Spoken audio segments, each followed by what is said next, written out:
ఆశ్చర్యకరుడు, ఆలోచనకర్త, నిత్యుడకు తండ్రి, సమాధానాధిపతి అయిన యేసుక్రీస్తు పరిశుద్ధ నామమున ఈ ఉదయకాల శుభములు మీకు తెలియజేస్తున్నాను. ఇది నా దేవుని యొక్క వాగ్దానము. ఏ తెగులు నీ గుడారమును సమీపించదు. 91వ కీర్తన 10వ వచనం. తెగులు అనేది దేవుని యొక్క ఉగ్రతకు, దేవుని యొక్క శాపానికి, నాశనమునకు సూచనగా ఉంటుంది.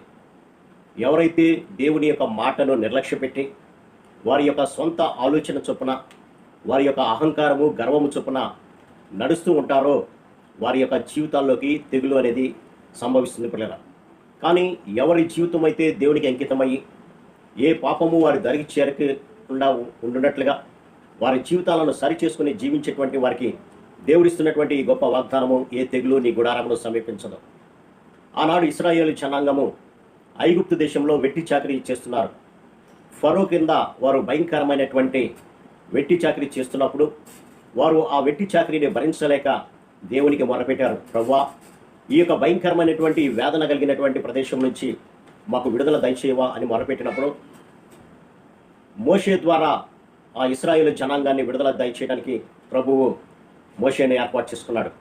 మోషేని ఫరో దగ్గరికి పంపించి, ఇదిగో ఉన్నవాడు అనువాడైనటువంటి దేవుడు అరణ్యములో ఆరాధన చేయడానికి పంపించమంటున్నాడు అన్నప్పుడు, యెహోవా ఎవడో నాకు తెలియదు అనేటువంటి ఒక పరుషమైన, కఠినమైన, అహంకారపూరితమైనటువంటి మాటను మాట్లాడినట్లుగా మనం గమనించవచ్చు.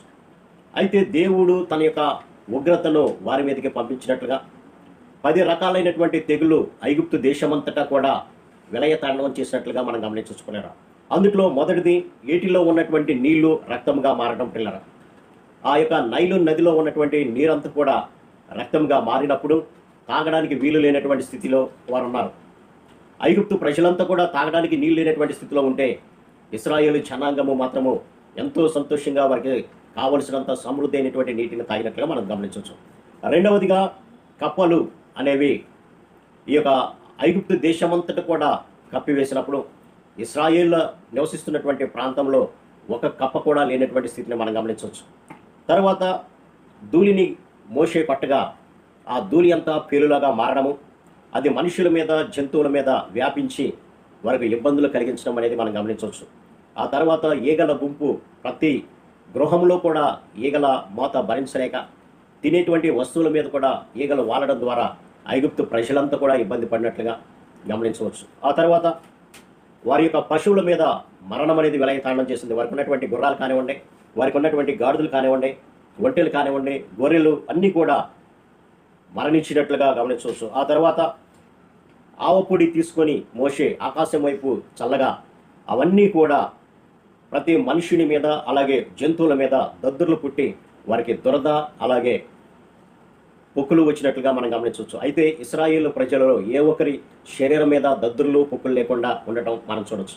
అలాగే వడగండ్ల ద్వారా ఇశ్రాయేలీల ప్రదేశంలో ఒక వడగళ్ళు కూడా పడలేదు. కానీ ఐగుప్తులు నివసించేటువంటి ప్రాంతంలో వడగళ్ళు పడడం ద్వారా మనుషులు చనిపోయారు, జంతువులు చనిపోయినాయి, అలాగే వారు వేసుకున్నటువంటి పంట కూడా నాశనమైనట్లుగా మనం గమనించవచ్చు. మిడతలు అనేవి ఐగుప్తులు నివసించేటువంటి ప్రాంతం అంతా కప్పివేసినట్లుగా, ఆ తర్వాత 3 దినాలు చిమ్మ చీకటి, ప్రక్కన ఉన్నటువంటి మనుషుడు కూడా కనబడినంత చీకటి, కూర్చున్న చోట నుంచి ఒక మనుషుడు లేవలేనంత చిమ్మ చీకటి 3 రోజులు ఐగుప్తు ప్రాంతం అంతా ఉంటే ఇశ్రాయేలు నివసించేటువంటి ప్రాంతము మాత్రము చక్కని వెలుగులతో నీతి సూర్యుడైనటువంటి యేసుక్రీస్తు వెలుగును పొందుకొని వారు సంతోషించినట్లుగా మనం గమనించుకుంటాం. తర్వాత చివరిది, ఐగుప్తుల జ్యేష్ఠ కుమారులందరూ కూడా మరణించినప్పుడు గొప్ప అంగలార్పు వినబడింది పిల్లరా. కానీ ఇశ్రాయేలీయులు నివసించేటువంటి ప్రాంతంలో ఏ మరణం అనేది కూడా లేకుండా, మరణ దూత వారి యొక్క ఛాయలకు రాకుండా ప్రభు వారిని కాపాడినట్లుగా మనం గమనించవచ్చు. కాబట్టి ప్రభువు తనకి ఇష్టమైనటువంటి వారికి, వారి యొక్క ఆజ్ఞలను ప్రకారం నడుస్తున్నటువంటి వారికి దేవుడిస్తున్నటువంటి వాగ్దానం ఏంటంటే, నీ చుట్టుపక్కల ఎన్ని తెగులు సంభవించినా, కరోనా లాంటివి ఎన్ని సంభవించినా నీకు మాత్రము నీ సమీపానికి కూడా రాకుండా నేను నిన్ను కాపాడుతాను అని వాగ్దానం చేస్తున్నాడు దేవుడు. కాబట్టి ఏ తెగులు కూడా నీ గుడారము, నీ యొక్క జీవితంలో కానీ, నీ కుటుంబస్తుల జీవితంలో కానీ ఏ తెగులు కూడా రాకుండా నేను నిన్ను కాపాడి సంరక్షిస్తానని వాగ్దానం చేస్తున్నాడు. కాబట్టి ఆయన యందు విశ్వాసం ఉంచుదాం. ఆయన మాటల ప్రకారం మనం జీవిస్తూ ఏ తెగులు కూడా మనకు సమీపించకుండా ఉండునట్లుగా చూసుకుందాం. అట్టి కృప పరిశుద్ధాత్మ దేవుడు మనందరికీ దయచేయండి గాక. ఆమేన్. ప్రార్థన. సర్వశక్తుడా, ప్రేమగల మా తండ్రి, మీరు ఇచ్చినటువంటి గొప్ప వాగ్దానాన్ని బట్టి మీకు వందనాలు తండ్రి. ఏ తెగులు నిన్ను సమీపించకుండా నేను కాపాడతానని వాగ్దానం చేస్తాం ప్రభు. అందుని బట్టి మీకు వందనాలు తండ్రి. ఈనాటి కాలంలో భయంకరమైనటువంటి కరోనా వైరస్ సంభవిస్తున్నప్పటికీ కూడా మీ బిడ్డల చుట్టూ మీరు మీకు కావలి ఉంచి నాయన సంరక్షిస్తున్నారు ప్రభు. అందుని బట్టి మీకు వందనాలు తండ్రి.